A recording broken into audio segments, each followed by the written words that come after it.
This video is sponsored by my amazing website, CrochetGold.store. I have some great products crafted with care. Thank you for your continued support. Now, before we start, let me be clear.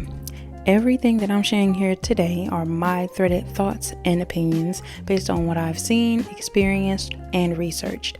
If you see the same things or you see them differently, I respect that. Drop your perspective in the comments because that's how we grow together. Also, when I'm talking about specific people or situations, everything is alleged unless proven otherwise. Other than that, I'm just here to spark conversation, not to claim that I have all the answers or know these figures personally. Anywho, now that that is clear, let's get into the specific topic. A story of creation is given us in digest form in the first chapter of John. In the beginning was the Word. Now, this very second is the beginning spoke of. It is the beginning of an urge, a desire. The Word is the desire, swimming around in your consciousness, seeking embodiment. The urge of itself has no reality, for I am, or the awareness of being, is the only reality. Things live only as long as I am aware of them.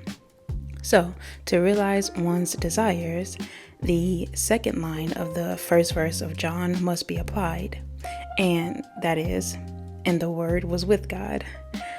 The word or desire must be fixed or united with consciousness to give it reality.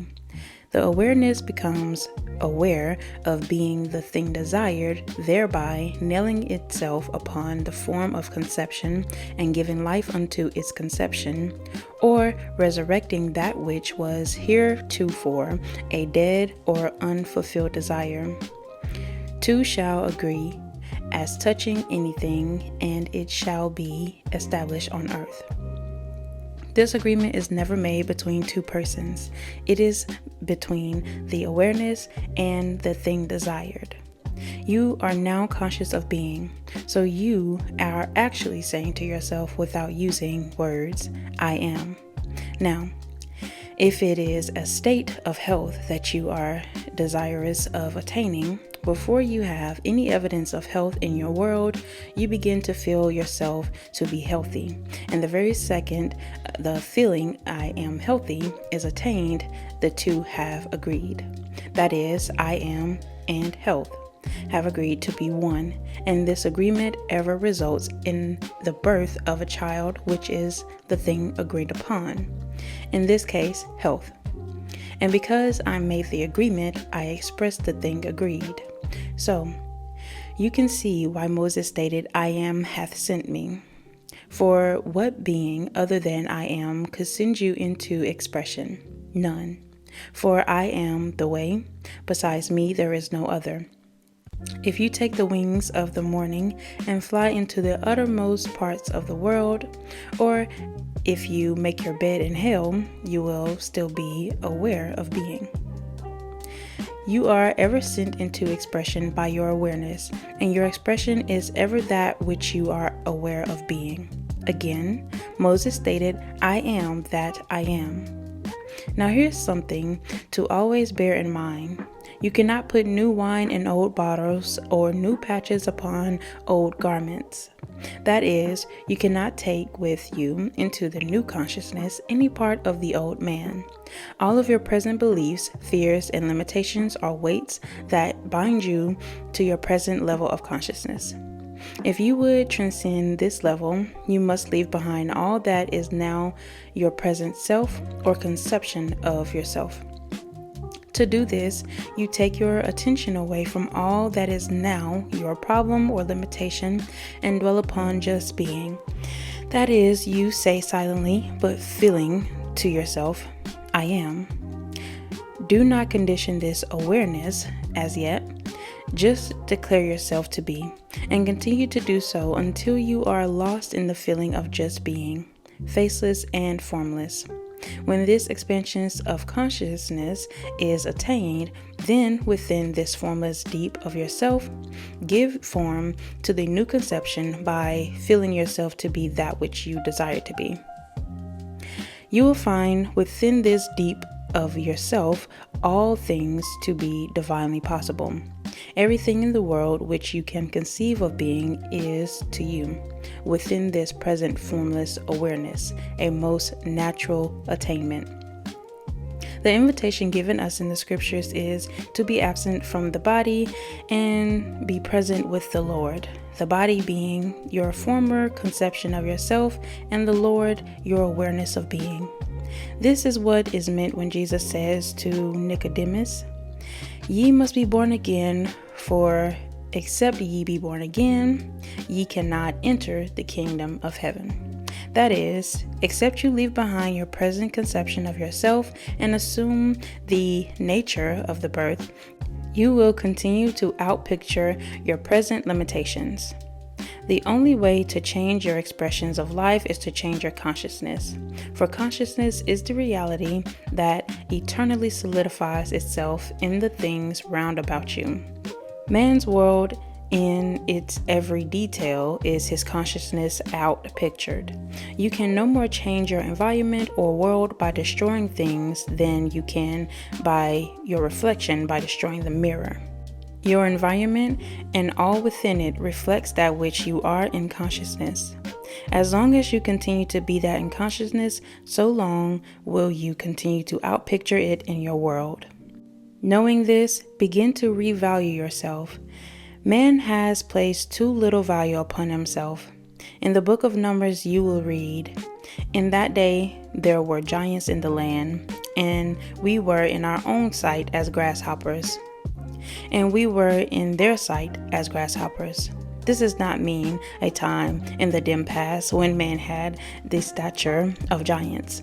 Today is the day, the eternal now, when conditions round about you have attained the appearance of giants, such as unemployed, the armies of your enemy, your problems, and all the things that seem to threaten you. Those are the giants that make you feel yourself to be a grasshopper. But you are told you were first in your own sight a grasshopper, and because of this, you were to the giants a grasshopper. In other words, you can only be to others what you are first to yourself. Therefore, to revalue yourself again and begin to feel yourself as a giant, a center of power, is to dwarf these former giants and make them grasshoppers. All the inhabitants of the earth are as nothing, and he doeth according to his will in the armies of heaven, and among all the inhabitants of the earth, and none can stay his hand, nor say unto him, "What doest thou?" This being spoken of is not the orthodox God sitting in space, but the one and only God, the everlasting awareness of being. So, awake to the power that you are not as man, but as your true self, a faceless, formless awareness, and free yourself from your self-imposed prison. I am the good shepherd, and know my sheep, and am known of mine. My sheep hear my voice, and I know them, and they will follow me. Awareness is the good sheep. What I am aware of being is the sheep that follow me. So a good shepherd is your awareness that has never lost one of the sheep that you are aware of being. I am a voice calling in the wilderness of human confusion, for such I am aware of being, and never shall there come a time when that which I am convinced that I am shall fail to find me. I am is an open door for all that I am to enter. Your awareness of being is Lord and shepherd of your life. So the Lord is my shepherd, I shall not want is seen in its true light now to be your consciousness. You could never be in want of proof or lack of the evidence of that which you are aware of being. This being true, why not become aware of being great, God-loving, wealthy, healthy, and all attributes that you admire? It is just as easy to possess the consciousness of these qualities as it is to possess their opposites. For you have not your present consciousness because of your world, On the contrary, your world is what it is because of your present consciousness. Simple, is it not? Too simple, in fact, for the wisdom of man that tries to complicate everything.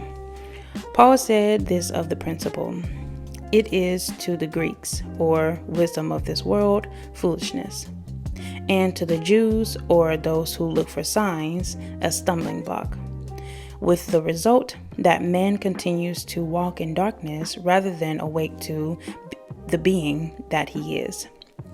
Man has so long worshipped the images of his own making that at first he finds this revelation blasphemous, since it spells death to all his previous beliefs in a God apart from himself.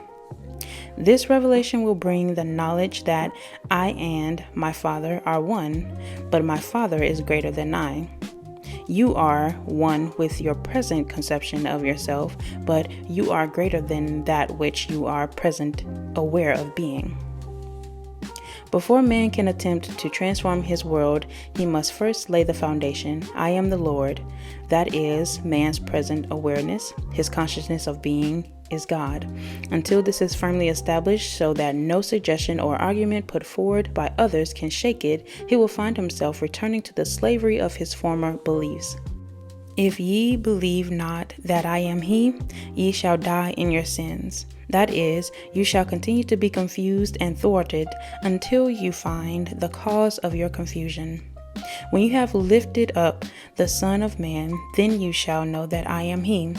That is, that I, John Smith, do nothing of myself, but my Father or state of consciousness, which I am now one with, does the works. When this is realized, every urge and desire that springs within you shall find expression in your world. Behold, I stand at the door and knock.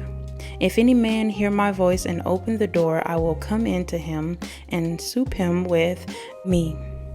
The I knocking at the door is the urge. The door is your consciousness. To open the door is to become one with that which is knocking by feeling oneself to be the thing desired. To feel one's desire as impossible is to shut the door or deny this urge of expression. To rise in consciousness to the naturalness of the thing felt is to swing wide the door and invite this one into embodiment. This is why it is constantly recorded that Jesus left the world of manifestation and ascended unto his Father.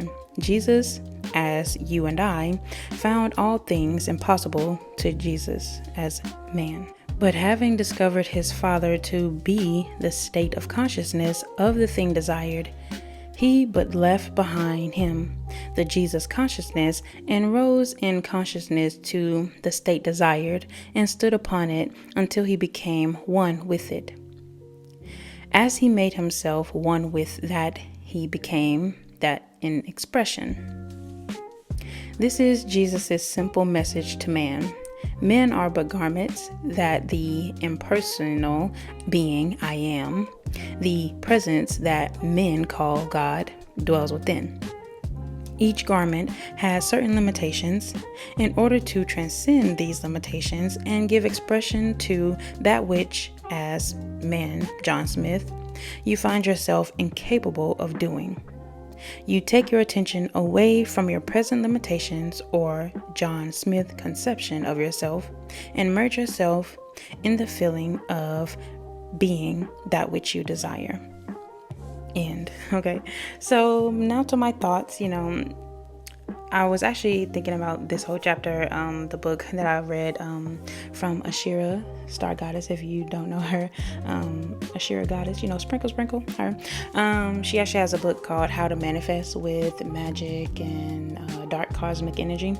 And it's a very insightful book where she talks about, how the world is made up of, mostly darkness and so much darkness in so many spaces. So that's a large percent of, the world. And just going into that awareness, like when he talked about in the beginning, leaving your state of consciousness of being whoever you are and like pushing yourself into like the awareness. She calls it in the book like the darkness, the blackness, and that I think of it as the foundational layer of like what everything else is built upon. So going back to that, simple and plain, that blackness, that, whatever state you want to call it, the consciousness, God, I am, awareness of being, that's what he calls it. Going into that and then giving yourself what it is that you as yourself on the earth would desire, right? Because I think of it as in two places. Obviously, it's a consciousness, so it dwells within, it's in the exact same place. But with your consciousness, you can, just move and detach yourself from being whoever you are. And it's easy to, just imagine yourself floating above your house, then above your city, then above the world, and, just really zooming out. That's what I like to call, my meditation practice, just zooming out of who it is that I'm presently aware of being, and then sending to myself in this present moment whatever it is that I want, like directly. And that way, when I come out of my meditation, I don't feel like I'm still needing to do this and do that and go there and go that, because like Neville said in this chapter, it's like the moment that you say that what you're desiring, if it's health, so you say health, and then obviously the mirror principle that he talked about is your consciousness reflecting back to you immediately that which you say that you are. So when you do that, it's very much like immediately sending a package to yourself, like from Amazon, but the quickest Amazon ever, the realest Amazon ever. So, that is the feeling, that expression that I get a lot of these, books. I read a lot of these books. They tell us, about transcending and, meditation and all these things. And really it's all the same thing. But I never have a problem with learning the same lesson over and over again, because I feel like a part of that is what we're meant to do. And also it's therapeutic, and it also keeps you on track, because we do tend to waver just looking at the things around us, and it's possible. So I hope you enjoyed this video. Let me know in the comments down below, or you can just give the video a like and subscribe. I appreciate that, and I will see you next time. Peace.